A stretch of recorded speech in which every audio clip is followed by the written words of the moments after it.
All right. Hey. What's up? What's up? Super excited. We got the man, the myth, the indie mogul host, Griffin Hammond with us today. How's it going, buddy? Hey. It's good. I need to start doing my live shows with a little like drum intro. Yeah. So does it looks like, are we actually on camera now? It looks like there's a camera back there pointing at us. Are we in this Oh yeah, crazy, no. It's not on. That's the camera that I use to shoot all my shows. So I turn around and shoot everything over here. Oh, that's cool. That's cool. Perfect. I don't leave this chair ever. Dude, I want to make sure I know Michael's got a million questions for you as well as everybody in the chat, but I want to go over that at some point in the call, Michael, about just kind of how he sets that up, because I watched the video yesterday, I think, that you posted, and it just looks cool. And that's been one of my biggest challenges, even in my studio. I mean, I've got the green screen studio and everything, but it'd be awesome to be able to just, literally turn around or go sit on that next to that globe back there or something, and just have something that looks cool without a whole lot of effort.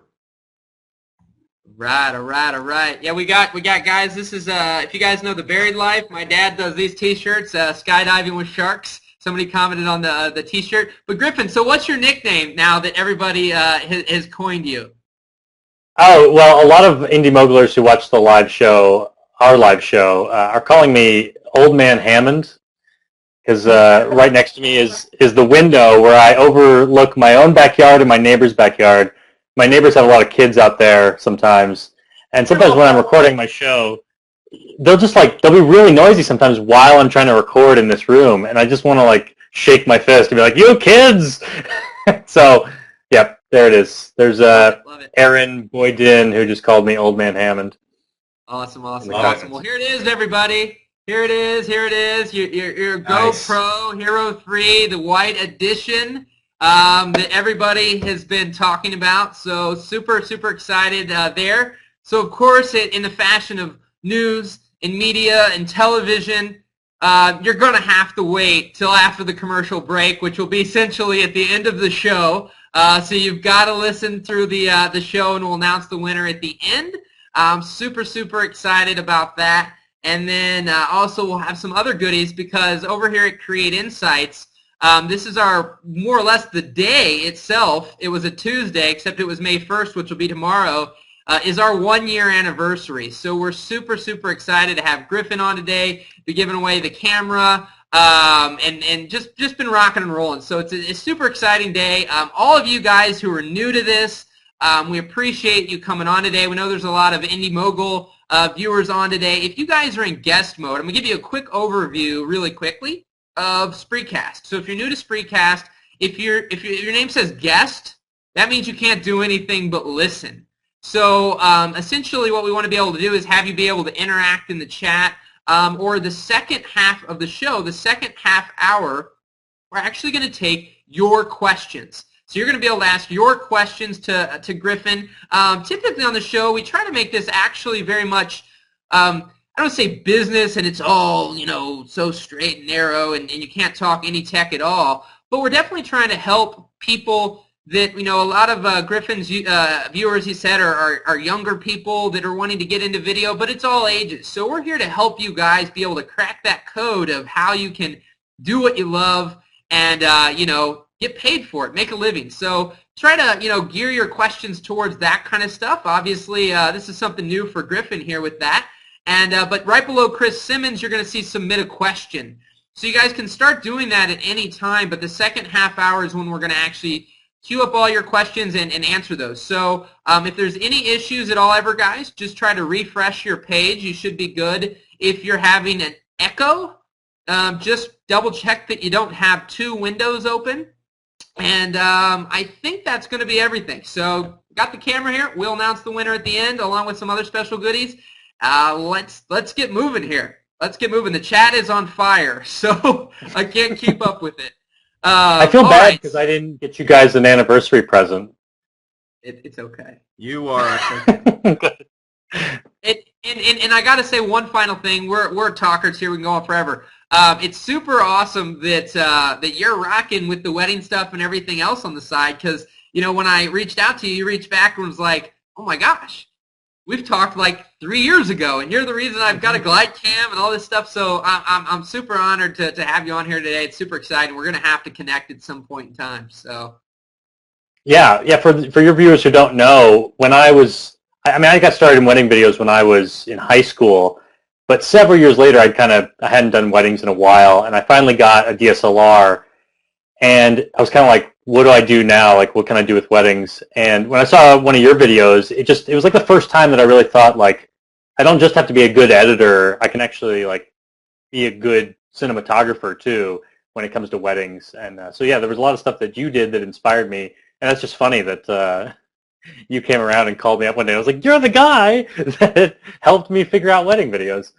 always plant seeds. Well, again, guys, if you have to leave or anything else during this show and you have to miss it, quote unquote, there's a replay. So just to make sure that you guys are on the Expert Interrogations page, if any of you have snuck in some back door, the Expert Interrogation page, as soon as this is over, there'll be a replay. So you guys can rewatch this as many times as you want, if you have to go early or whatnot. And if you guys want to see anybody else on here, we hope you join us on future calls. There's a Suggest an Expert box to suggest other people. So rock and roll. Let's get this party started. All right, Griffin, so give us a little backstory before Indie Mogul and then what led to Indie Mogul, like how you got into video a little bit, just a little bit of that story, and we'll kind of go from there. Sure. I'll try to keep it short, but like cover everything, so I'll go fast. When I was in high school, I started doing video production. We had cameras and stuff in school, and I always loved that. I loved Premiere at the time. And then I went to film school at New York University. But then I actually didn't finish my degree there just because it was so expensive. I ended up finishing my degree at Illinois State University here in Bloomington, where I am now in Illinois. Got my master's there, and then I got a job. I got an internship at State Farm, which is headquartered here, and it wasn't even a video job. It was like a social media job, but I found that just by showing them that I could do video production, pretty quickly it became a video job. Like they were hiring me or sending me on these video projects. So actually the coolest thing I got to do at State Farm was I made a short film starring William Shatner that I got to write and direct and edit while I was there. But this opportunity came along at Indie Mogul, and it's funny, back when I was like in high school and college, my dad was always bugging me to network, and I guess I never understood what networking was. Like I thought like you just give your business card to people or something, like that's networking. But I was actually doing a bunch of networking and didn't realize it. I joined a website called filmfights.com where you can submit your short films and compete in these competitions, and whoever has the best one, everyone votes, you win. There's no prizes. Well, there are prizes now, but just really pride. But it was through that site that I met my wife. It was through that site that I met Justin Johnson and Eric Beck, who started Indie Mogul. And when they decided to move on to some other things, they recommended to their bosses, like, hey, Griffin is a cool videographer. He should do Indie Mogul. So it's like, you never know where those opportunities are going to come from, and I've just always taken the attitude that if people think of me, then I should probably go do it. Absolutely, absolutely. Well, perfect, man. We'll talk about, beforehand we talked about the idea of running this, wildly successful channel with over 500,000 subscribers. And, how that looks in managing that. But now, you do shoot some weddings from time to time. You're a freelance shooter. You've got the film that we've put on screen that you're working on, this documentary. So there's a lot of things. There's so many guys out there who have a hard enough time having a full-time job and then doing some stuff on the side and figuring out when to go full-time. Or they are full-time, but they're so freaking busy, they never have any time for personal projects or anything else. And so just talk about that a little bit, like what kind of your days and weeks look like right now, and how you're managing all these different things. Yeah, well, I'm certainly busy all the time. I don't even count how many hours I work each week, but I feel like it's probably a lot. Like it's probably around 60 or 70 or so. But, I don't feel like I leave this chair that much. But I am doing things that I love. I love editing video content. But I think it took me several years to figure out how much capacity I have. I had a 40-hour-a-week job when I was working at State Farm, and of course when I started that job it was like, let's just focus on this. And I think it was while I was there that I started getting back into weddings. I hadn't done them for years, and so I kind of slowly figured out how many I could take on. And now that I work at Indie Mogul, I think I've kind of figured out what that balance is and how much time. And the longer I'm at Indie Mogul, the quicker I can get episodes done and have more time for freelance productions. But for me, I figured out last year that I kind of hit my maximum freelance projects. You know, I had a goal, a financial goal in mind that I wanted to hit for the year, but I kind of took on too many projects last year. I took on too many weddings. I know a lot of people that are full-time can do like 20 weddings or maybe more than that. I can only fit like, I did 6 last year along with all my other freelance projects, along with my full-time job. And that was just too much for me because I like to spend a good amount of time on the editing. So this year, I limited it to 3 full-length, like full-day weddings, and then I'm doing 2 ceremony-only weddings. But I consider that myself completely booked for weddings this year because I know that I wouldn't be able to give the attention to each one that it deserves.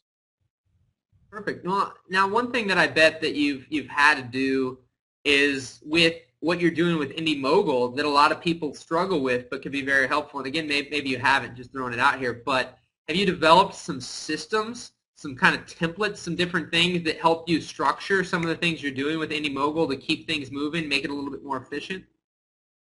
Yeah. I find that nowadays my editing for the show doesn't take as long because I do have a template. I'm using Final Cut Pro 10, and I just have a sequence, a project already set up that already has my like intro graphics. I mean, it really has everything that gets repeated week after week. The music is there, all my name tags, graphics, even just having like placeholder like graphics at the end that aren't even the graphics I'm going to use. They just already have all the settings I'm going to use. So when I pull in all the stuff I am going to use for this week, I can just copy and paste effects over. So that definitely speeds up the process a lot. And that's a big thing that people take for granted. It's like anything, you know, I'm a big, somebody that changed my life. I don't know if you ever read the book, The 4-Hour Work Week from Tim Ferriss, or heard of that. But, you know, a lot he talks about is systemizing things. You know, anything that's repetitive, you've got to put systems in place so it doesn't, if it takes you 10 hours to do it the first time around, but you're going to do it 100 times, well, don't spend 10 hours each time recreating the wheel. You know, sit there and have something together that keeps it moving.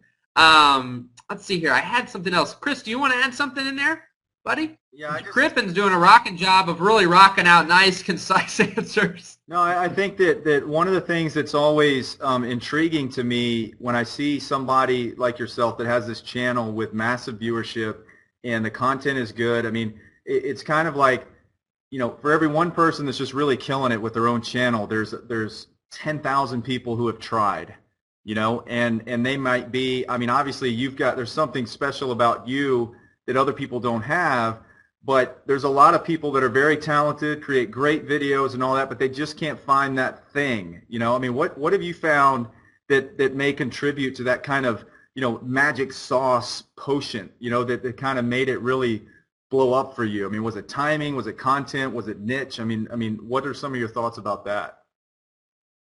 Yeah, I mean, I think it's definitely about finding your audience and finding that niche. I mean, and also I think it's about doing what you are good at. That's what I try to do on Indie Mogul is I recognize that there are things that I am very knowledgeable about, and I just want to bring the best content I can to my viewers, knowing that they want to learn how to be better filmmakers. And there's a lot of things I can't show them. There's a lot of things that I don't have experience with, like doing this documentary this year. I've done a lot of documentary type work, but I've never done anything that I would call a film.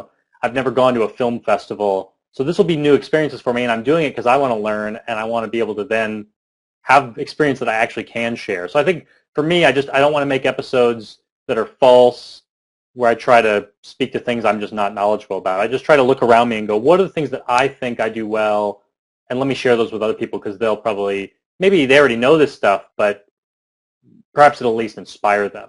So I don't consider myself smarter than anyone or more experienced. I just kind of want to share what I know. Well, and Michael and I's thing from day one, and even we've struggled with it with our own production companies and even with Create, but, you know, it's you know, 99% of the people may know what to do, but it's the 1% of those people that actually take action consistently, that see those results. And I think, in your case, have you found it challenging to make that commitment to publish on a certain schedule and to just keep, just week after week, month after month, year after year? Look, your cat back there, that's awesome. The whole, because I struggle with that even in my own marketing with my production company. It's just, I often think, man, if I go back 5 years and I was literally, even if it was one marketing tactic like networking, if I did that 3 times a week, every week for 5 years, where would I be? Probably 50 times as big as I am now.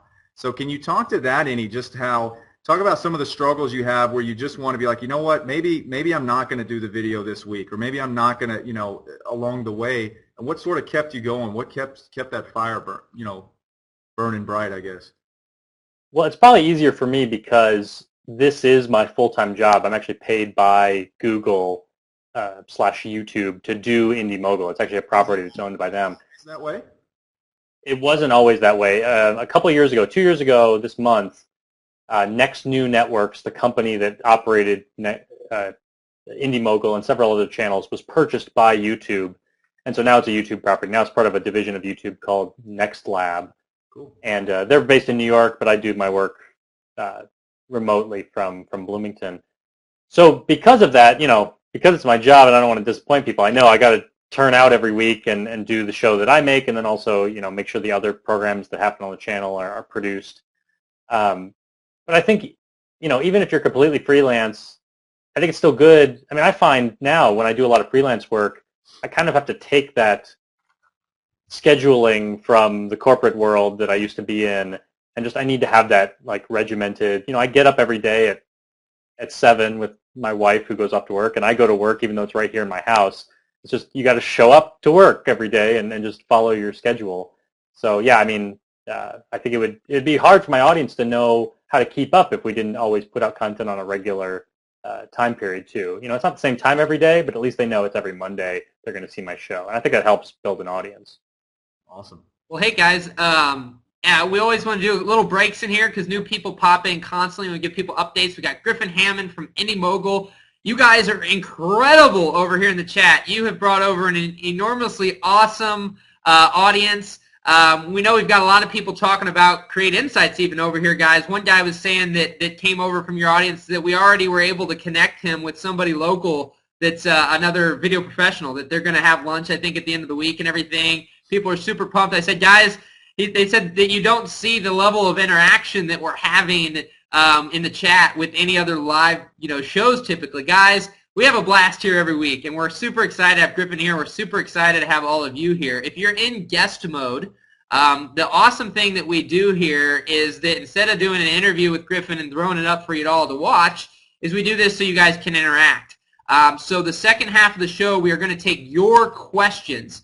So be sure to submit your questions right below Chris. If you haven't logged in yet and you're still in guest mode, be sure to just hit log in via Facebook or Twitter, and you'll be ready to rock and roll in the chat.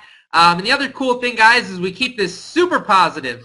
So there's zero tolerance for anybody negative in our let's see, our background, our what am I trying to say? What do you do at a school? The playground. There's zero tolerance for BS in our playground here, guys. So we have a lot of fun. We ban people that are negative. So it's all positive, all fun. Let's keep moving. Rock and roll. Chris, you asked me a few. Well, I'm having fun in the chat. So if you got some more, go ahead, man. What is the so I saw a little bit of the content yesterday, just doing some research for the show today. But what would you say, just so we can, for all the people, I know there's a lot of mogulars on here, but for the ones that aren't, what would you just give kind of a high level? This is the stuff you can find at Indie Mogul, and sort of why you chose that particular niche in the industry. Give us some thoughts on that. Well, so Indie Mogul is a channel for anyone looking to improve as a filmmaker, and it's especially tailored towards people with low budgets who want, DIY techniques. And I think that works for me just because that's who I am as a filmmaker. This documentary I'm working on, I don't plan on spending a lot of money on it. I want to kind of keep it within my means, use the equipment I have. Behind me is a light that I use. You were talking earlier about the kind of shot I get when I'm sitting here in my office. This is a light that I built because I didn't want to spend that much money, and I needed a light that was going to put out plenty of power. So on IndieMogul, if you just went on YouTube and searched like DIY video light, I bet you'd find my video, the video where I show you how to build this thing. It was $86, and it puts out quite a bit of power. And it's good color, temperature, and everything. I talk all about that. But I don't know. Those are the things that interest me as a filmmaker. Kind of like doing it on your own, making it look good on a low budget. So that's what we do on IndieMogul. Awesome, man. Well, guys, there are like a million questions already in the queue, Michael. Probably, man. Yeah. That's what I was going to say. We can start taking everybody's questions today. And guys, it seems you're all super, super awesome. So obviously, if you've just come in, GoPro right here, we're going to be announcing that at the end along with some other goodies. So be sure to stay to the end. If you can't stay to the end, there is going to be a replay so you guys can watch it afterwards. And guys, it'd be super awesome. I'm a big person. Griffin and I were talking about this beforehand of almost shameless self-promotion that you have to do on things. So guys, if you're loving this, we would love it if you could share this on Twitter, Facebook, and let's get it up. Let's get more. We got 207 people. If each one of you tweeted or Facebook this, we might be able to get up to 300 by the end of the show. So it'd be super awesome. Guys, it's the GoPro Hero 3, the wide edition. So rock and roll, guys. Let's get your questions in. We're going to start taking them a little earlier today and start rocking those out. So we'll take a few breaks here and there just to get some sound bites in. But guys, if you share it, share this link right here. I'll put it in the chat again. Right here. There you go, guys. Just share that. If you have other people you'd love to see on here, just use our Suggest an Expert. And Chris, let's keep moving. All right, let's rock it. So first question is from Adam. Adam says, what makes a YouTube series successful? Rapid fire. Well, the people make it successful. YouTube has a subscription model where you need to build subscribers and then they get notified every time a new video comes out. So if you're not doing what you can to build an audience, you can't just wait for people to show up. After you've come up with a good topic and after you've figured out that you can do this on a regular schedule, those are important for your audience. You just need to do what you can to bring people in who care about this stuff. You can go out, like with my documentary. Right now I'm kind of thinking like, where are the people who like sriracha? Where do they live on the internet? And I haven't done all the legwork yet, but I'm going out there and trying to find those people. Today sriracha was a big. There was an article that was upvoted a lot on Reddit. So it was like, oh wow, here's a bunch of people excited about sriracha. Like, let me make sure I tell them about my documentary. It is a little bit like shameless self-promotion, but I don't know. You need to find those people and then bring them together, and then get them to tell their friends. But make sure you're giving them a call to action, like at the end of your video, saying, if you like this stuff, click subscribe because there'll be more of it every week. And then you have to deliver on that promise and bring them more stuff every week.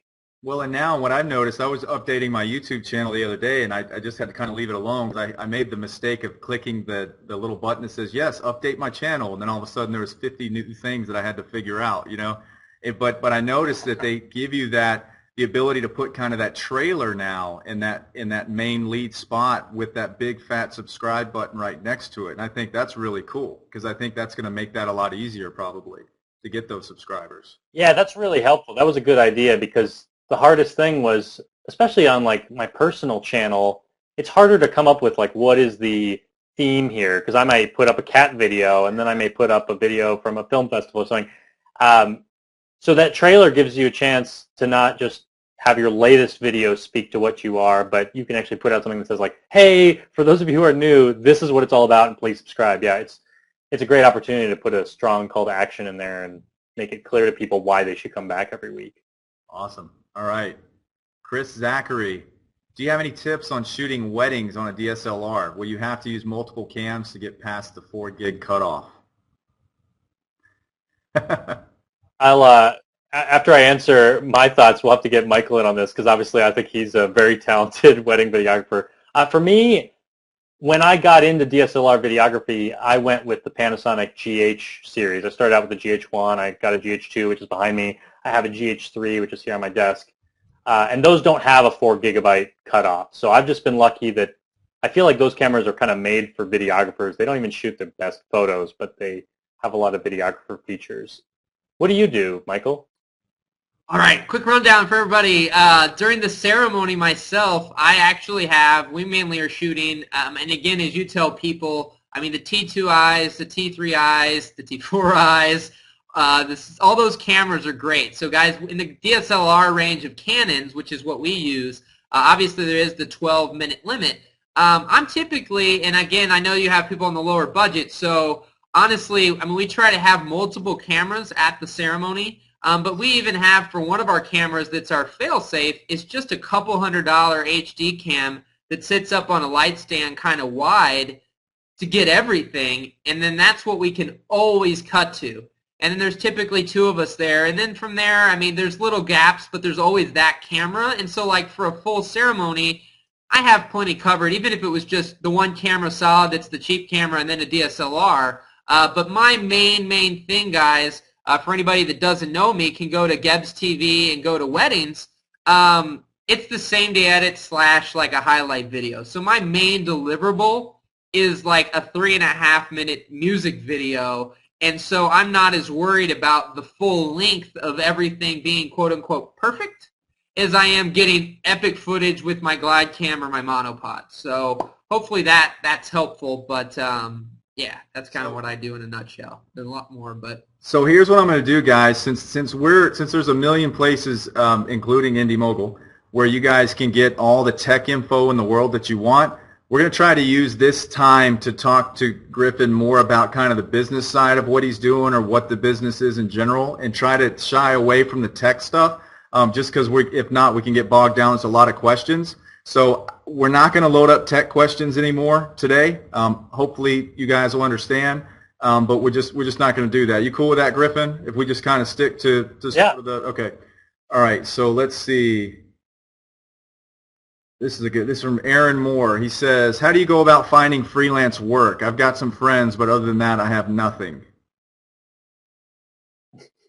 Well, yeah, we all have nothing when we start, and I don't know. I mean, I assume you guys have probably seen the same thing. For me, it's always been word of mouth. So at the very start, the way that I started my freelance career was I was doing video production in high school, and I went to a high school that was like a pretty new high school and had a lot of young teachers in it, which was probably why they were all getting married to each other, because they were all young and single. And so then they were like, who could film my wedding? And I was like the guy that did video in high school. So they started hiring me for weddings, and then I started getting hired for weddings from people who weren't in the school because of word of mouth, and people were recommending me. And then that led to non-wedding work. I mean, actually, this most recent round, when I got my DSLRs, like maybe it was 5 years ago, I really started doing more freelance work. This was when I had just gotten out of college. I had my full-time job at State Farm, and I thought, like, okay, I can finally spend some time on the side. And I started promoting my wedding business really heavily, thinking, like, that'll be what I'll be doing all the time. And I realized as soon as I started telling people online, like on Facebook, all my friends, like, hey, I'm available for weddings, I'm available for hire, I think everyone I knew that I was a talented videographer, but they didn't know that I was also available. They probably just thought, like, he's busy all the time, he's not doing freelance work. As soon as I just told people I started getting calls for all sorts of things. My friends would be like, oh, I just heard from a friend of mine who needs a commercial made. Do you do that? And I realized that, like, just by putting out the word about my weddings, that got me a lot of other work. But I think it just starts with, find someone who needs something. You're going to have to start with whatever project's available in front of you and just get a reel going and get people to start talking about what you're doing. But most importantly, just make sure that they know that they can hire you if they need work done. Cool. And right now, I don't have any shortage of work. I don't even really advertise. I just kind of, but it helps that I have a full-time job to keep me busy. But I just kind of take the projects that come to me. People just hear about me and call me up. So for the first time ever, I got a window that just popped up that said you're maxed. You must free up space in the question queue. Click bring question on air, star, or delete. That is very interesting. I don't know. Does Keith have control of the questions or not? I don't know if she could go through and kind of delete the tech ones. Yeah, or actually, I'm doing it right. I'm doing it right now. It's good. I got it. All right, so I'm going to load up Chris's. I think this is actually a good question. He says, how do you recommend keeping my friends, actors, helpers interested through a long shoot. They always seem surprised that it takes so long to shoot a video. Been there before, man. Yeah, well, I think your key word there is that you say surprised, because I think a lot of being a successful video producer is just managing expectations and communicating things clearly to people. I don't know. I think clear communication is probably the answer to a lot of problems in life. If you can just make sure they understand when they're getting into it, what they're getting into. I remember the first shoot I was ever on, I was in high school, and the director kept using the phrase, hurry up and wait, which to me made a lot of sense. It was like, oh, okay, what you're saying is, I mean, he was saying film production is a lot of hurry up and wait, that like we need you here, but there's going to be a lot of downtime. And it was just good that he acknowledged that, so that I wasn't sitting there the whole time going like, is this what it's supposed to be like? So just make sure people know that it's going to be a lot of downtime, but that's part of the process, that they need to have confidence in you that you know what you're doing, and that really helps. It also helps to bring a cat on set. Yes. And make everyone happy. I was going to say the three things that always helped me when I was younger is as long as you have food, beer, and cigarettes, they'll hang out with you as long as you need them to. Yeah, food is very important. My friend Adam texted me and said he needed more cat on the show, so hopefully he's watching right now and he sees Andy the cat. That's hilarious. All right. So Random TV USA is asking, as soon as it pops up here, how should I start doing local commercials? So maybe what would be kind of just the first couple steps to get those commercial opportunities? Sure, and shout out to Random TV USA, who I know is a Indie Mogul follower. Thanks for the question. For me, I'd love to do more local commercials, and I haven't done much to like promote myself and say like, let's do that. But I have been doing some. For me, it's been, let's see, how did I get this guy? I'm trying to remember. I think for me, it was just that I had a good web presence, because this was a client who actually he needed commercials, he needed political commercials done, and he called up a friend he knew in Chicago that was like a video producer. And his friend was like, well, I'm not going to come down and shoot your commercials in the middle of central Illinois all the time. Like, you should find someone local. So he went online, and I think he probably just searched Bloomington, Illinois videographer. And I feel like I've done a nice job of developing my web presence in a way that's optimized for search. I make sure all the keywords are there, so if you're searching videographer or video producer or video in Bloomington or Champaign or Decatur, the towns around me, those are all keywords that are listed in the metadata on my website, but they're also listed in the description. I mean, they're there in multiple places. Same on YouTube. It's important to put those things in the tags, in the description, in the title. And then I also made sure that I have a lot of reviews on Google Maps. So, because a lot of people will search things on Google, and a lot of times it'll serve up Google Map results, and it'll show you the reviews, or it'll order people by their reviews. So I have a bunch of really positive reviews on Google Maps. So I think, in general, I just have like a nice, like if you're looking for someone, I'll pop up, and it'll be like, ooh, that guy looks like he knows what he's doing. So I've gotten work that way, doing commercials. Awesome. All right, let's see. Speaking of commercials, though, and thinking of a question we had earlier about like templates and stuff, I'm kind of a perfectionist. I want to spend forever on a project and make it like the best project ever. But I think it's important to recognize that some clients don't want that. Like, they just want it to be cheap sometimes. So like this client I'm working with now, I did some commercials for him last year, and I'm doing a new commercial for him now. It's a different topic entirely, different market. And I wanted to find like a new cool song, and eventually he didn't really like all the music I was giving him. And finally I was just like, well, what about the old song that we used during your last commercials? Even though it's a completely different commercial. One's a political ad, one's like a lawyer ad. But we realized, like, well, this is showing in a completely different market. The people that are watching this commercial will have not seen the other commercials. Like, who cares if it looks exactly the same and sounds exactly the same? Part of me as an artist is like, oh, I hate that. But, the client doesn't need me to spend a million hours on this project. They just need it to look good. So sometimes you just kind of have to do what's easiest because that's what the client wants. All right, Bradley Stern. Oh, man, I just screwed up. I deleted the other question even though we weren't started there. Anyway, I think he was saying, do you ever let people kind of come visit you and be part of the whole production of Indie Mogul? Yeah, I mean, we have a relatively small community here in Bloomington. It was funny because I actually ran into someone the other day in like Party City. I was there with my wife to buy some balloons, and this guy came up to me. He's like, "Hey, I'm a big Indie Mogul fan," which is interesting because I get recognized in other places like film festivals, but I don't often get recognized just in my hometown.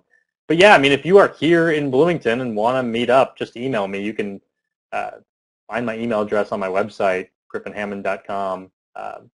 And yeah, I mean, if you're around, I'd love to collaborate. I guess don't hassle me, but Don't stalk them.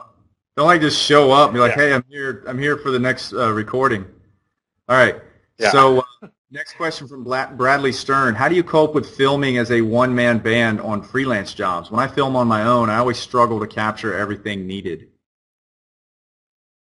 Well, I guess, you know, you got to figure out what's biting off more than you can chew. You just got to figure out what you can do as a single person. Like I know that at weddings, I know there's a way I can shoot a wedding with just me. And sometimes it doesn't look as good, but some weddings it's fine depending on the layout. If I have, you know, so for a wedding, I know that it's nice having a person manning my second camera. I just recognize that that's something that's going to help out. But you know, for a commercial shoot or something, it's handy to have some extra hands. But I guess I know what I'm doing. For me, I try to visualize a lot of what I'm going to need to do while I'm there. Like when you're writing out the script or the storyboard, it helps you kind of say like, oh crap, to get this effect, I'm really going to need this or this.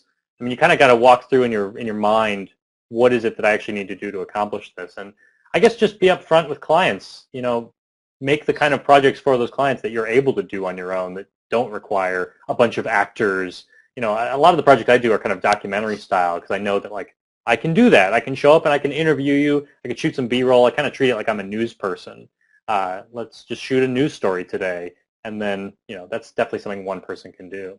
And I'll just add that when I discovered several years ago that what kept me from being more effective as a one-man freelancer was getting tired from carrying everything all the time. So I started hiring kids at, you know, high school kids or college kids at $50 a day or whatever to be like, look, you're the donkey today, you're the mule. You know, I'm not, you know, you need to carry everything, you need to be responsible for it. So I could focus 100% on the creative, on the shots, dealing with the clients, and really, a lot of people say, well, I can't afford that. I mean, if you can't afford an extra $50 on a shoot, then you're not charging enough, you know. And so I think that's one thing that made a huge difference for me, because it wasn't about hiring an extra shooter or even somebody that had any level of creative talent. It was just, I just need somebody to carry this stuff so that halfway through the day, I'm not completely just drained, you know, physically. And which impacts the creative. I mean, 100%. If you're tired, it's hard to be creative. It's hard to keep up with those details. All right. So Alexis Machado, I think that's right. Sorry if I butchered that. I was thinking about creating a business using a camera like GoPro, photographing people surfing and sell them their photos for something like $10 per photo. Do you think this is a good idea? Of course, I send them their photos via email with watermarks, so they would be, I can't get the rest of that question to go. Oh, there we go. So they would be able to see their photos and choose which one to buy. I guess it depends on how you're going about this. If you're going about this like not telling them that you're shooting them, I'll tell you a quick story. Like, what was I was at some race. Oh yeah, and my friends were running this race. It was like a relay race. So I ran part of it, and for the other parts of the race, I just took a bunch of pictures. And some of it was pictures of my friends. Some of it was just like, oh, those are like cool costumes during the race. And I thought I would just, you know, I feel like I'm a nice guy, so I just like looked people up on the race results via their bib numbers. Like when I saw a photo that was like, oh wow, I took a really good photo of that person. I bet they'd like this photo. And I ended up calling all these people. I think maybe for some reason there was phone numbers attached to all this information. Maybe this was very stalkery, right? It's starting to sound weird, but I called all these people. I left them voicemails and just like, hey, look, I'm not trying to be weird, but like I just took a bunch of photos at the race. I have one that has you in it. I think it's, you know, it's a photo you might like. If you want it, let me know and I'll email it to you. And I got no responses. Like people were creeped out, I think, that I was shooting photos of them. So I wouldn't approach this as like, let me just go shoot some photos and then like ask people if they want them, because they may not want them and they may be angry that you did that. If you're talking about like going up to them beforehand and saying like, hey, you want me to film this? You're talking about using a GoPro, which would be a great camera to put up close to someone, like mount it on their surfboard or something. But if you're trying to get photos at any distance, even if it's more than like 10 feet away, I can't imagine you're going to get very interesting images on the GoPro just because it has such a wide field of view. Yeah. Before the next questions, guys, chat is amazing. I'm going crazy. You guys are so freaking awesome. We're still taking questions from you guys. We're rocking and rolling over here. So anybody in guest mode, if you want to get in on this awesome chat, just log in via Facebook or Twitter. And for all you guys, while we do have you all on here, I'm putting in the chat. I mean, this is put on by Chris and I's site, Create Insights. So we put it in there in the chat. So all you guys really interested in the business side of things, that's what we do. That's what we help people week after week. And if you guys are on Expert Interrogations or the link I put there, if you guys are on the email list or that's how you got here today, if you're not, be sure to sign up because it's like I said, it's our 1-year anniversary. We've been helping people get massive success. As I was telling Griffin, I mean, we've had guys who were getting $300 a job who are getting $3,000 a job now, and guys who were freaking, made $20,000 last year are going to make $100,000 this year. So it's super exciting. We love helping people. We hope you guys will join us in the future. But this Thursday, Chris and I will be doing a special call that you guys will be able to get in on. So be sure to be on the list so we can email you that. You can ask us a million business questions on that too. So rock and roll. Keep on moving, buddy. All right, so I keep trying to hit put on screen, and I'm accidentally hitting delete. So anyway, that's how I do that all the time on our live show. I like mess guy. up that cue all the time. Yeah. All right, this is from Virgil. What was the gear that you used for your first paid job, and what was the first paid job? Maybe if you focus more on just the first paid job with a brief description of the gear, I think that would fit the criteria. Yeah, well, the very first paid job I got was, like I said, in high school. It was weddings, and I was just shooting on like a handy cam. Like, just granted, they were pretty expensive back then. It was like $600 for a handy cam. So not the best quality stuff, but I think I kind of made it up in the editing. And I think also it was about, again, communicating expectations, just letting my clients know what they were going to get. These days, I shoot on much better gear. I shoot on a DSLR. And I use, an audio recorder. I use an H4n. I use, my favorite lens for weddings is my Sigma 30mm f1.4 just because it does pretty well in low light. But I don't know. I think kind of, maybe you wouldn't show up with an iPhone at a wedding or a freelance gig, but I think you can get away with a lot. If you have talent and, decent gear, just make sure people understand what your capabilities are. What's your cat's name? His name is Andy. Awesome. Andy the cat. I like this comment from Aaron Boydin right now. It's not the camera, it's the man behind it. Yeah, I mean, there's so many good cameras now. All right, so Aaron is saying, Griffin, what was your inspiration to shoot a documentary about whatever that kind of sauce is? Sriracha. Sriracha. So I think first my inspiration was I want to be at a film festival. I want to shoot something. And then I thought, like, well, what could I shoot? And I've heard a lot of advice from filmmakers saying, just make the film that you want to see. So I started thinking about, like, what are the things that I really care about that I would actually want to see? And I really do love sriracha. I'm really passionate about the sauce. And the more I research it, the more I realize there's some really interesting stories about the people who make it, the origin of it in Thailand, the people that love it. Just there's so much excitement about the brand. There's a lot of things going on this year that are very exciting. So it's just something that I love. So I kind of feel like this is probably the perfect topic for me because I feel like I could make this film, and if no one ever watches it, that's fine because I will enjoy making it and I will enjoy watching it. But I think that's probably the right way to go about this, hopefully, because if I like it, hopefully there will be people that enjoy it too. All right. Gonzalo, Griffin, did you always use that room, or did you start on in your own room and just move stuff around in the meantime? Like, did I always use this room to shoot in? So I have a house, a 3-bedroom house with my wife, and we don't have any kids. So one is our bedroom, then we have a guest room, and then this room is just nothing. So it pretty quickly became my office. And as soon as I started working from home, I had like this really tiny desk and I was going to be content working with that and with this terrible chair. And my wife was like, Griffin, if you're going to treat this like a home office, you really need to have like decent stuff. So now I have this like big corner desk, and it really does help to like find a space in your house and be able to treat it like a business office. And it's nice because I can come in here and I can feel like I'm at work and I'm not at home. You know, so yeah, I also use this as my studio. All right.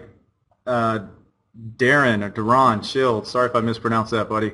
A relative and I have discussed starting a production company. Any pointers on getting started? I guess one of the things that I think I benefit from, and I imagine you benefit from this too, Michael, being in, I mean, you're near St. Louis, which is big, but you're in a relatively small community. Like Bloomington is not 30,000 people. Yeah. And I mean, I used to live in Naperville, Illinois, which is a huge community near Chicago. And actually, I have a friend who does video production up there.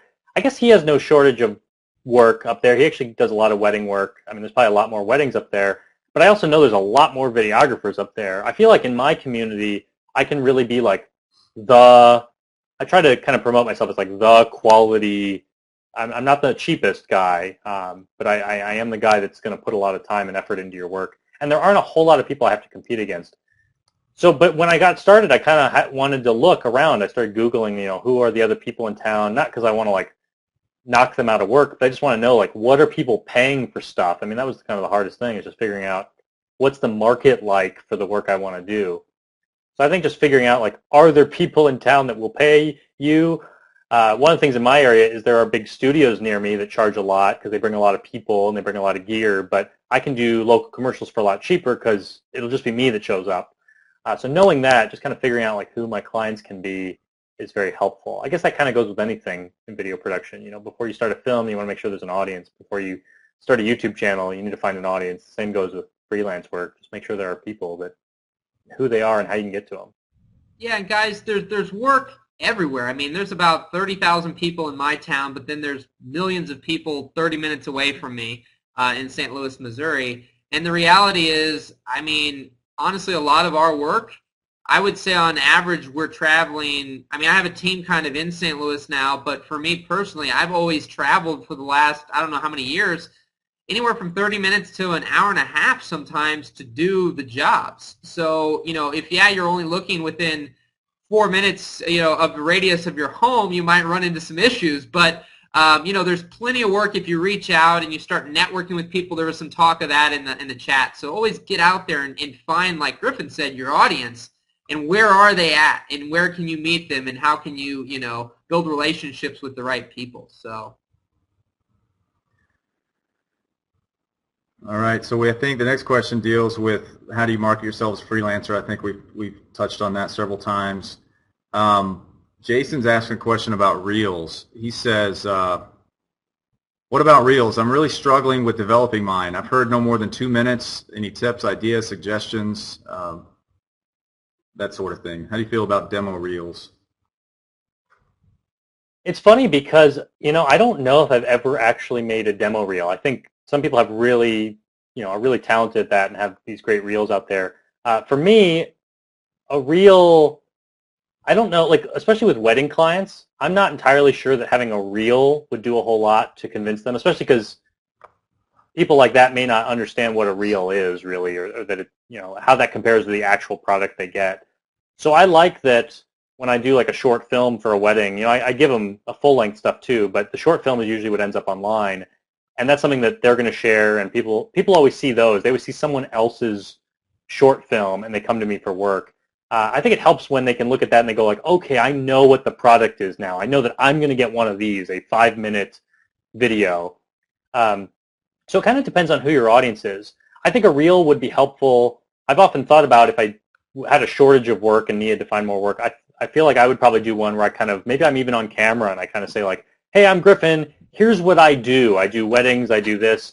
And then I could kind of show you everything I do. Because I think that's kind of the most confusing thing when I watch a reel. It's kind of like, who are you as a videographer? Like, you can show me all these shots and they look really good, but I at least want to know as a potential client, like, what are the kinds of things that I can hire you for? And you may just want to make that really clear in the reel, either with text or with saying it yourself, or just making it pretty obvious with what shots you're using.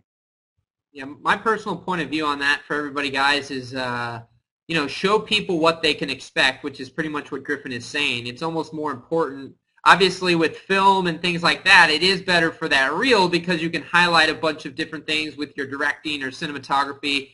But when it comes to commercials and weddings, like, people want to see what they're going to get, not just a highlight of some lucky shots you might have gotten supposedly. But if you can show them what a completed thing looks like, a 60-second commercial, a 30-second, a 4-minute highlight video for a wedding, whatever, that's the way that you'll really succeed, because I've made all my success off of that. I mean, we've never really done quote-unquote demo reels, but that's just my 10 cents. So.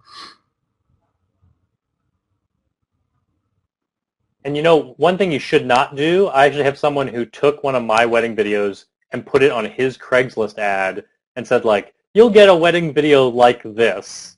I think if you don't have something you can show, you need to go do a free job or something. Yes. Like, you have to go do a job and then show that off. There's no other way around it. Absolutely. All right, so let's see. Flash Sanders, I'm thinking about starting up on YouTube. Do you guys know what the pay looks like, or do you have a link to info on what that pays? Pay-per-view, etc.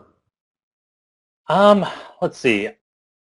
I think YouTube takes a pretty hefty chunk. I think it's about like 50%, although it varies, which sounds like a lot, but actually you can make a lot through the advertising. I tend to think, let's see, what does it work out to usually? It's like, I can't remember. I mean, you can make like several $1,000s per like million views, even more than that. I think it's like maybe like $4,000 per million views. So I mean, even a video, like I have a video. What is it? I have a video that's just like how to do a screen capture on a Mac, and I made it because it was something I knew how to do. I thought it was interesting, but also I knew that people would be searching that. And that video only has maybe about 80,000 views, but I've probably made $500 off of it or something. I think it depends on the video, but yeah, you can. It may be hard to make a living though. I mean, it'll take you several years to build up enough of an audience and enough views to make a living off YouTube. But it's nice, just supplemental income. It's a great way to pay for gear and stuff.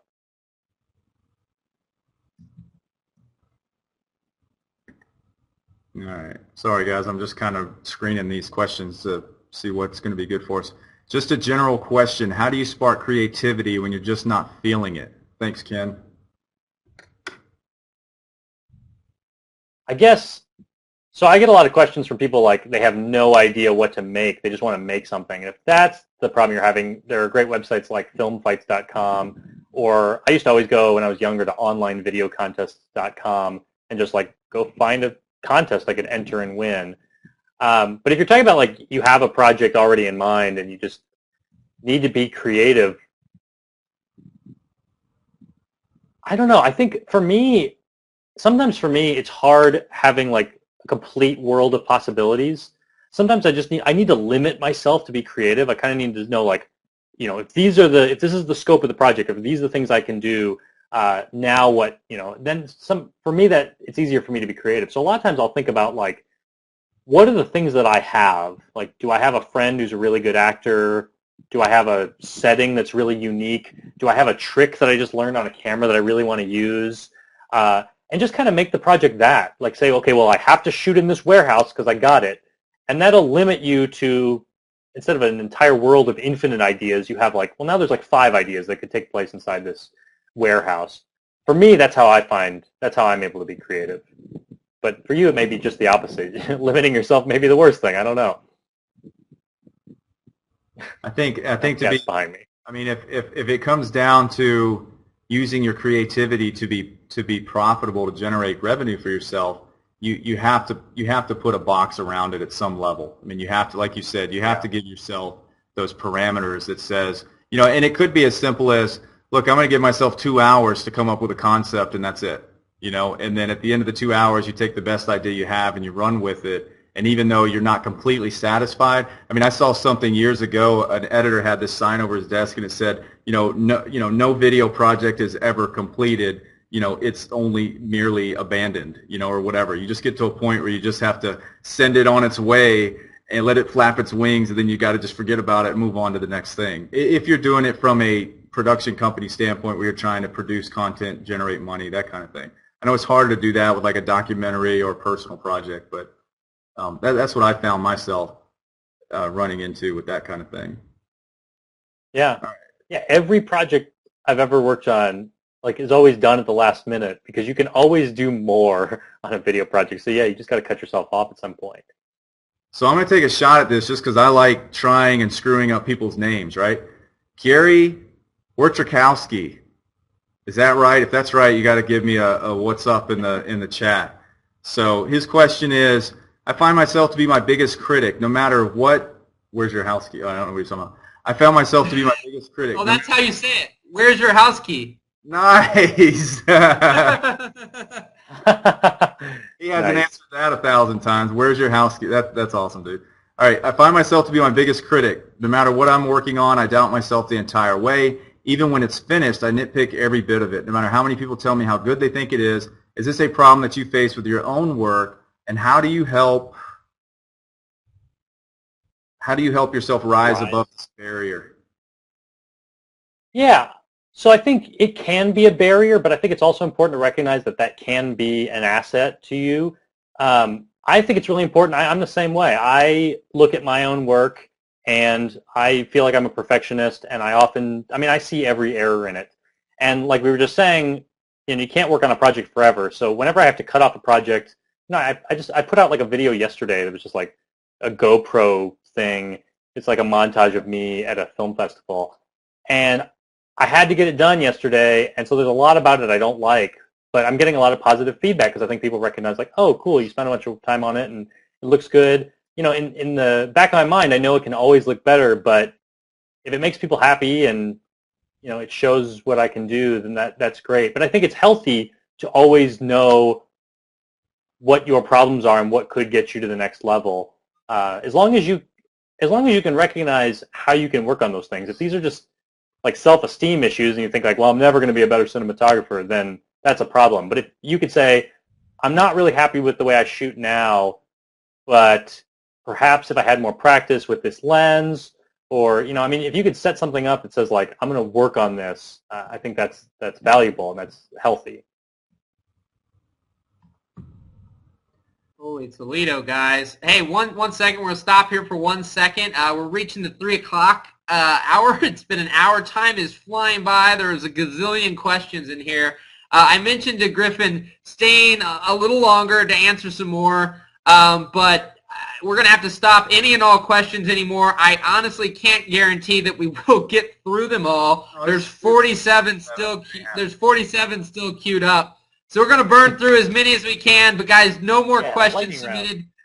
Yeah, lightning round for another like 10 minutes or so. You guys all are amazing. I'm so glad you came on here. I hope you guys are truly enjoying this. I hope you'll join us every week. We typically try to do this every single Tuesday, and we have some on Thursdays too. Again, like I said, guys, it's our 1-year anniversary here, so we're super excited to have Griffin on. We have a lot of old ones that you guys can watch too. So if you guys are interested a lot in the business side of things, we've done this. We do it every week, so there's new ones, but there's a lot of old ones too that you guys can go watch. And I know you'll find gobs of great information you can find in the replay section. And below every single call, a couple things that we do, guys. One, there's audio downloads. You can put on your iPods, iPads, all that good stuff, and go running, biking, and in your car and listen. This is available on mobile devices too, but the other cool thing that we do is below every call, there's a timestamp. So you guys can look through, we do an hour and a half call. Below you can see every question that was asked, and then you can go right to that time. So if there's a question you see at an hour in, you can hit that and go straight to it. So you don't have to just listen to the whole thing, and maybe you will. But so that's the thing. And if you guys aren't on the email list, somebody we typically just send a few emails out. Some people can attest to this. We always send a couple emails out the day of a new call. so that you guys know right when we go live, so you can get on and interact if you're able to. So we appreciate you guys being on here. We're going to try to wrap this up in the next 10 or 15 minutes. And, of course, we'll be announcing this GoPro winner, which I know you guys are all waiting for. So we appreciate you all being on here. If you're loving it, please share it on Twitter and Facebook. And, Chris, that's lightning round this puppy. So I'll try to keep the answers even shorter.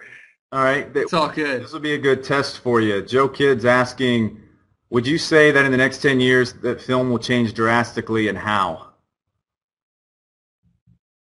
I think in the next 10 years it'll get easier and cheaper to shoot stuff, but I think in a lot of ways it won't change. You know, it's all good storytelling, and people are going to want their stories told, maybe more so. I think it's easier for people to get clients now because like everyone needs their story told in video. All right, another question. Jason B., how do you feel about the line of indie film making and professional filmmaking? Have you had anyone comment/ask about what equipment you'll bring to the shoot? I find that most clients don't know enough about gear or don't care about gear. Sometimes when I bring my DSLR, they're like, oh, does that thing shoot video? So, I mean, it does kind of affect things, but I usually just explain to them why I use the gear I use, and that's enough for them to go like, oh, okay, he knows what he's doing, and there's a reason that he saved some money and he's using good gear. So to me, it doesn't seem to make a big difference. Kev says, speaking of self-promotion, is it all right to make a donation page towards a new camera so I can make better videos? Here it is if you'd like to see. I guess it's helpful if people know they're going to get something out of it. I mean, like with Kickstarter, you know, there's incentives at least. I feel a little bit weird asking people for money, especially when I know that like I can make money on freelance work. I don't know, maybe you can pay people back after making some money. All right, let's see.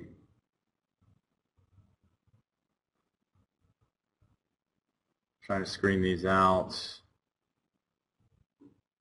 This is a good one. Edgar says, what do you think about empirical knowledge against film school? Whose empirical knowledge? There's evidence to suggest that film school is not worth it. I mean, I went to film school, but then I finished my degree at a non-film school, and I think there are plenty of resources for people outside of film school. I mean, even if you're in film school, you probably still need to do some like extracurricular stuff and work with other students on campus, but that's stuff that you can do in a non-film program. You can be a psychology major and find the filmmakers on campus and work with them.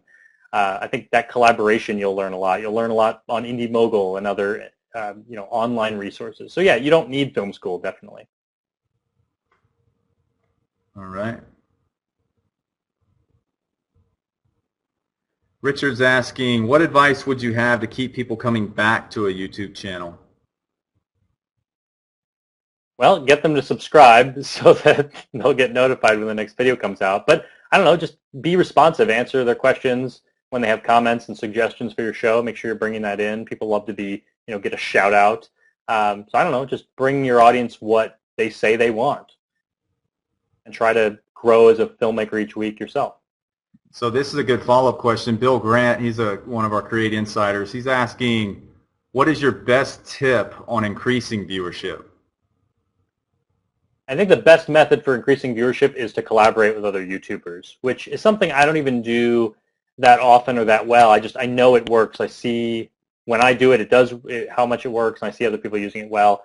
I mean, right now we're collaborating, and a bunch of indie mogulers have come to this live show, and anytime you can find someone who's equal or maybe has a few more subscribers than you on YouTube, your audience will go to them, their audience will come to you. Just do some crossover work and kind of, grow your audience that way. So Jackie's asking, are weddings a rite of passage in filmmaking?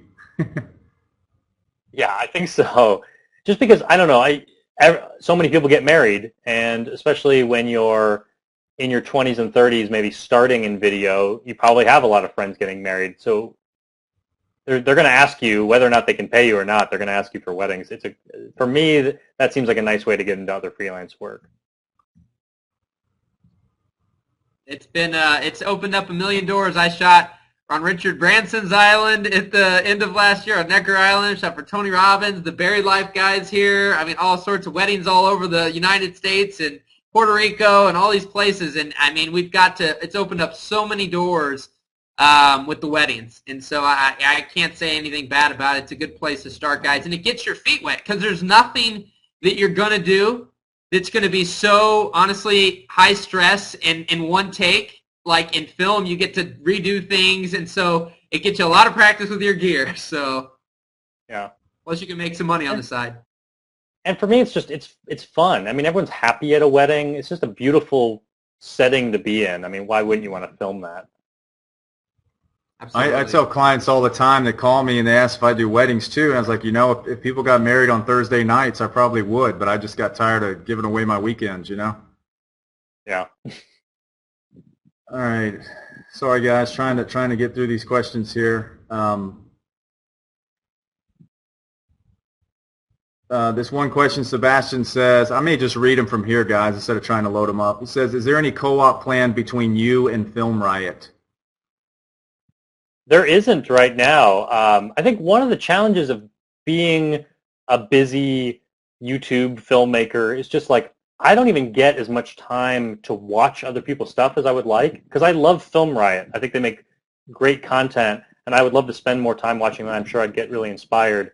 But I just find I'm so busy making my own content that I don't get to watch much of theirs. Those guys are down in Texas. I suppose if I were down there, I'd love to collaborate. I don't know. Maybe we can come up with some ideas. You guys should come up with some ideas for me and pitch them to both of us. Or be the connector, be the connector between the two organizations. I think that we see that a lot. People connect us with other guys, and it just really helps us, because otherwise we'd have to do the legwork and it just wouldn't get done. Yeah. So, I mean, a lot of you guys are fans of Film Riot, so you probably know more about Ryan Connolly than I do and more about those guys. So, yeah, help me out. So Jacob Carlson asks, other than YouTube's ad options, what avenues have you used or know of that are available to make money as a filmmaker on YouTube? Well, you can also, you can do product placements too. So you see a lot of the people that are making a lot of money on YouTube have kind of graduated from advertising. The ads are easy and they're nice, but you can make more money by doing a sponsorship. The only thing you have to stay away from is I don't think YouTube will let you do like a in-stream ad. Like you can't like take an advertisement from Doritos that's 30 seconds and just play it inside your video. What you can do though is you can like give a shout out to Doritos. I mean, you can like tailor something that's within the episode, but you can't just like stop your episode and start playing their pre-produced commercial. So just be careful about that. Then of course on Vimeo they do tip jar, and they're starting to do pay-for-play stuff. So that's another avenue. So Deb is asking, what's your and Indie Mogul's Twitter handle? She wants to give him a shout out. My Twitter is just @Griffin, Griffin. And Indie Mogul is @INDYMOGUL. And I appreciate you checking out our Twitter. There's also Sriracha Movie on Twitter, if you can figure out how to spell Sriracha. All right.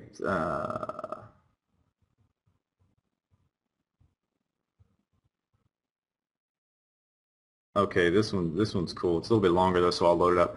Thoughts on building a true team that sees the benefit of being more than loosely affiliated freelancers? Each time I've tried over the years, I find people who essentially want a paycheck, tired of doing this basically solo with loose contractors. Thoughts?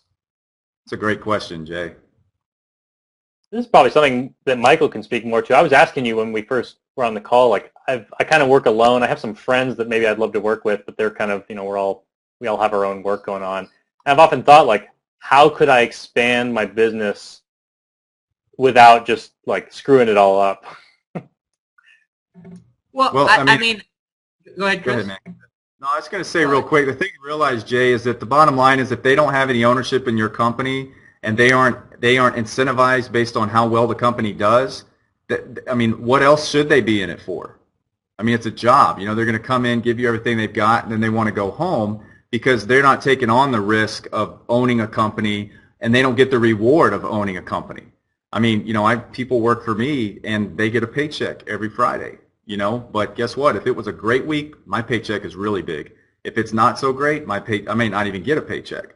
but it's not the same thing with them. And so I think they're buying into security, versus, having the risk of trying to, of the ebb and flow, the up and down of whether you do well or you don't do so well. So I think it's maybe more about creating systems that can incentivize them, but really maybe even more than that, just maybe you haven't found that right culture yet. That culture that creates an environment that people want to work in, they want to be a part of, and they want to excel. And maybe it's not the right people. I mean, a lot of times in the past when I've had a need, it's like, oh my God, I got to hire somebody. I look at 3 resumes, I bring one person in, and I go, yep, you're great, you're hired, as opposed to really looking, and those people don't ever really typically work out. So, I mean, I don't want to monopolize the time here, but what were you going to say, Michael? I was going to say exactly that. And just a really girly voice for that one guy, Kyle. No, so yeah, for me personally, it's honestly exactly what Chris, it was in the chat, so he said I sound like a girl. So the culture is so important. I mean, honestly, if you hear a lot of the people that really get people behind them, that believe in them, it's one of those things where you've got to get something that people can believe in, like get excited to be around you, to be around what you do and what you're doing. And honestly, guys, that goes a long way whether you're solo or in a team. Like, it's all about personality. Like, I talked about that with Griffin right beforehand. It's like you've got to get people to get excited about you and get excited about what you do. And then money, honestly, guys, money doesn't become an issue anymore. Because if it's only based on the work, as probably Griffin would agree, everybody's getting the cameras. Everybody's getting the technology. And so what do you set yourself apart? It's not setting yourself apart anymore based on just the work you do. It's you as a person and how you deliver so much value. And a lot of guys, Griffin, on the shows we've had in the past have talked about they care more than their competition. So their work might not be better, but they care more about that client than everybody else that client's talked to that they got bids from. You can just tell that they're going to crush it. So, yeah. There's a great book if anyone's interested in kind of learning more about culture and developing your own company. This book by the Zappos CEO called Delivering Happiness. Great for like kind of understanding that.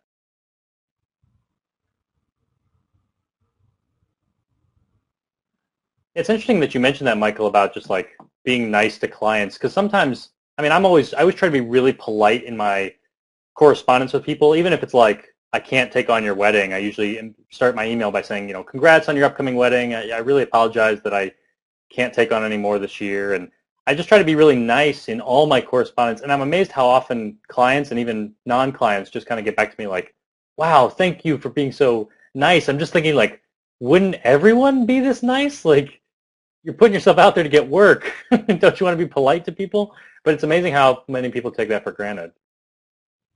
Absolutely, man.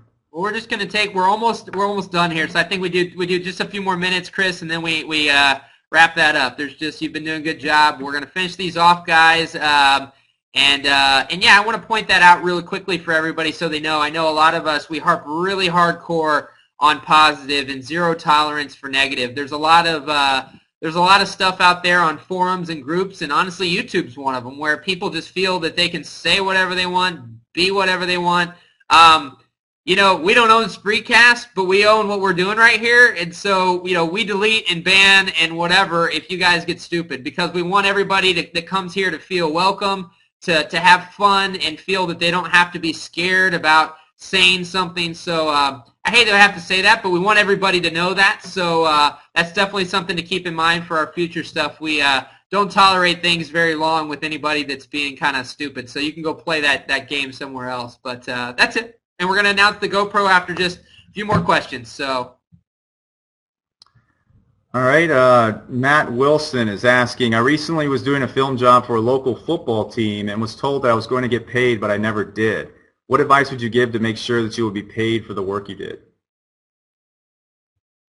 Well, I mean, getting stuff in writing, coming up with some sort of contract, but also, I mean, sometimes there are clients you may work with and you just feel like, I'm going to need something up front, or I'm not really comfortable doing this. So, I mean, sometimes I ask for a deposit, or maybe they pay for half of it up front. I've gotten to the point where I have enough projects that I usually am just asking for money afterward. I guess with weddings, it's a big amount of money, so I ask for some of that up front. But yeah, I mean, you just kind of have to figure out what balances you're going to be comfortable with. Because yeah, some people may just not pay you. I've never had that problem yet, but I suppose we're all in danger of that. You don't want to waste time like going to court over it or something. So you know, I guess in the future, just get half up front if you can. I get 100% up front on my weddings because I found that as soon as the wedding's over, they don't have any more money. Yeah, you're right. Yeah, they're spending a lot of money on that wedding. So Andrew's asking, how should I go about networking while still in college? So like I said earlier in the show, I thought that networking was like going to conferences and trading business cards, but it really can just be finding people that like what you do. I mean, really networking is just making sure that other people know you're talented, so when then they hear about an opportunity, maybe they hear about a freelance job, they say, oh, there's that guy that I know who's really good. So just do a lot of work and show a lot of people and work with a lot of people. Just make sure people know that you're the guy that's really good at editing or you're the guy that's really good at shooting. So just, you know, find those clubs on campus. You know, they're, especially when you're in college, it's so easy to find other people that want to do what you do. You know, when I was in college, I found that if I called up every production company in the area and just offered to work for free, just as a way to learn, once you do 2 or 3 gigs for people, they almost start feeling bad that you continue to work for free, and they start finding ways to pay you. And so it ends up being, and in most cases, you know, at least from my experience, they almost are willing to pay you more after you've proven yourself than you would have even asked for. And so that was kind of a great launching pad for me when I was in college, is don't expect to get paid right now in college. Just go work and learn. And part of networking is working with people, like you're saying. I mean, you don't have to be at a place that's just, hey, let's, you know, rub elbows and sip cocktails and exchange business cards. You know, you could be out on a set. And every time you go work on a production, if there's 10 people on the crew, don't you dare leave until you have the contact information of all 10 of those people, because that becomes part of your network and it can just grow over time. Okay. There's a great comment from Jacob Perry in the comments, just saying, you know, make sure you're a nice person that people like working with, because yeah, I mean, that's what it comes down to. When they think about, I have a project coming up, who is it that I want to work with? You know, if you're a good guy to work with, they'll call you back. That's right. Good call there. All right, so Rob, guys, we're almost done. 3 more questions after this. Rob says, how do you compete against full-on production houses in your city when you are a one-man band? I think that's not hard. I think it's just price. I mean, knowing that I can do it for cheaper probably, because I'm going to show up and I have my hourly rate and I let my clients know what that is, and it's, you know, up front I can just tell them how much it's going to cost, and they've gone to a production house and they know how much it's going to cost there too. One of the challenges I had was a commercial I did. They wanted a teleprompter, and they kind of thought like, well, of course we're going to have to go to a production house for a teleprompter. But I had actually just built a DIY one. I actually have that on the Indie Mogul channel. Just you could search for DIY teleprompter. And I don't know. I mean, I think a lot of people care enough about price that they'll be willing to. I mean, I think when a client sees that, they're like, wow, you're resourceful. You can build your own teleprompter. I don't think they're like, wow, look how cheap you are. I mean, they want to save money too. So for me, that's worked. So this is going to be our final question, and I think it's a pretty cool one. So I'm excited that this is going to be it. I'm a young aspiring filmmaker, but can't get any friends to be in the videos with me. Is there anything you think I can do? I'm 13, by the way. Well, I think, you know, I think we all have this problem of getting people on board. Like right now I'm making the documentary, and a lot of the pre-production is just like, I have to convince people that they should be part of this documentary. Like the people that make sriracha, Hoi Fong Foods, I have to convince them, and it looks like I've been successful. At first, they weren't terribly excited about this, but I think it's just about communicating to people what it is you want to do and getting them excited about the project. I mean, surely your friends, you know, if you just say like, hey, want to do a video, maybe they're like, oh, no. But if you can say like, look, I got this great idea, here's the script, here's what I want to accomplish, and get them excited about it, I think that's kind of everything you do in filmmaking, is just getting other people on board. And also bring food.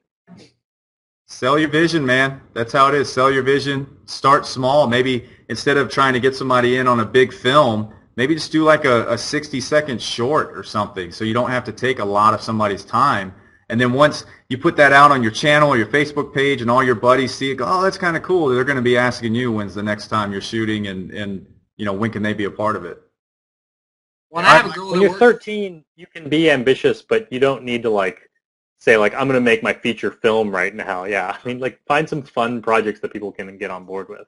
Well, and I have a girl that works for me, and she honestly did a lot of things that up front she did do a lot of stuff alone that she created, and then people got excited about that, and then she did get people. So it's one of those things, you know, there's always going to be somebody out there, and you, just like you said, haven't connected quite yet with them, but do some awesome stuff even on by yourself, and then you'll be able to you know, get some other people involved by that. They'll have something, you know, when I first started to get people on this show, I had nothing to show. And so I had to find people, the absolute best of friends to get on here first so that then I could send a sample to other people. And now as it keeps going, it gets easier and easier and easier. So, all right. Not quite without further ado, I want to give the final little update. We got no questions left. We appreciate Griffin being on here. We hope everybody's enjoyed it. If you guys have enjoyed it, of course, share it on Facebook and Twitter. And one final link here for you guys. Again, we have something called Create Insights, and we love helping people. We love doing this every week. This is our free service that we provide every week for, you know, video professionals or aspiring filmmakers so that they can, you know, do what they love and be able to interact and ask questions of these awesome people. And so definitely come back in the future, but there's a bunch of replays that you guys can watch. All of them, as soon as this is over, you guys can rewatch it if you want to. And within a few days below the call, there'll be every single question that was asked, and you can just go right to those timestamps and all the old questions and everything. So it's our 1-year anniversary. We're super excited this week. So if you guys, we're going to be doing it on expertinterrogations.com there. If you guys get on the email list, we're going to email out a special link on Thursday. So all you guys who are sitting here with all these questions, Chris and I have very successful video production companies that's our true mission, to help people grow their businesses. So we have a thing that we have offering there right now, guys, where we can get some great stuff. There's a lot of Create members on our call today too, which I know will go and check out Griffin. And so we're excited to have everybody here, but we definitely have a super positive community. We've heard so many negative things. I won't mention names about other forums and other places. And so we try to keep this super positive for everybody of all ages. And that's about all I've got. Lots of great success stories on that page you guys can check out, and lots of great templates and different things that you can you know, help use to grow your business. And you get to ask our Chris and I questions every week to be able to help you guys out. So without further ado, all right, rock and roll. Let me pull this up. Let's see here. We've got it's Jason_Clemens at msn.com. That is the winner. So I don't know if they're on the show, but if they're not, they're going to get an email. But we appreciate it. It's right here, and we are going to probably do future giveaways. So guys, keep in touch with the show. We're going to do future giveaways like this. This is super, super you know, exciting. We love doing this. We love to give more cameras away. But I'm going to who's in either film school or high school here? Stop with the chat. You guys are awesome. You guys are amazing. All the congrats. Look how awesome this community is. Anybody in first one there? Jacob. All right, Jacob is first. We're going to have the first 5 who said that. Stop this chat for a second. Oh my gosh, I can't keep up. Jacob Hamilton, Declan, and Cece, and Ramon. Those 4 people. We are going to give you guys, send us emails, info@createinsights.com. We're going to give you guys year-long membership to our Create Insights. So you're going to have access to our weekly calls where we do a giveaway every single, or not giveaway, I'm so taught on this giveaway. We do a call like this every single Wednesday, so we're going to help you guys grow your business. It's a monthly membership. We do have some special offers this week, but the first four guys in the chat that mentioned that who are in high school or film school, we're going to give you guys free access for the next year. So just be sure to send us an email, and we'll give you all the information to get logged in. So those four guys won a free membership to our Create Insights, and then Jason, if you're on here, let's see, Jason_Clemens at MSN.com won the camera, and we plan on doing more giveaways in the future. So again, let me put that on the screen. Oh my gosh, I cannot believe how crazy this chat is. It is insane. You guys rock. info@createinsights.com. Send us an email. We'd love to give those first four guys that we mentioned access. I want to link up for Mr. Griffin one more time. You guys got to go check out for him. Please like his page at the Sriracha Film. And we're pumped. Super pumped, everybody. You guys are amazing. Good Lord. Griffin, we'll let you go. We'll talk here for a few more minutes, but thank you, my friend. Thank you so much. That was an amazing call. We truly appreciate you sending all these amazing people over here, and we'll make sure to, again, link you up all over the place so that everybody can go check you out. And if you want to tell your people that there's a replay, obviously, that they can check, because I know you have a lot of the audience that might not have been able to make it live, and they thought it was only available live. But and I'm going to come visit you, my friend, too. I'm going to be on my way to Chicago in May. I'd love to stop by that night and do dinner or something. That'd be awesome. Yeah, that'd be great. Yeah, thank you so much for having me on. And for anyone, for all the indie mogulers here, when you say, Michael, that like you guys have a pretty good business going, like you are not lying. These guys are really talented videographers. You should check out their work, and I'm real impressed by the business you guys have going. So thanks for having me. Thanks, my friend. Thank you so freaking much. Well, we'll let you be on your way. I know you're a busy man, and we truly appreciate it.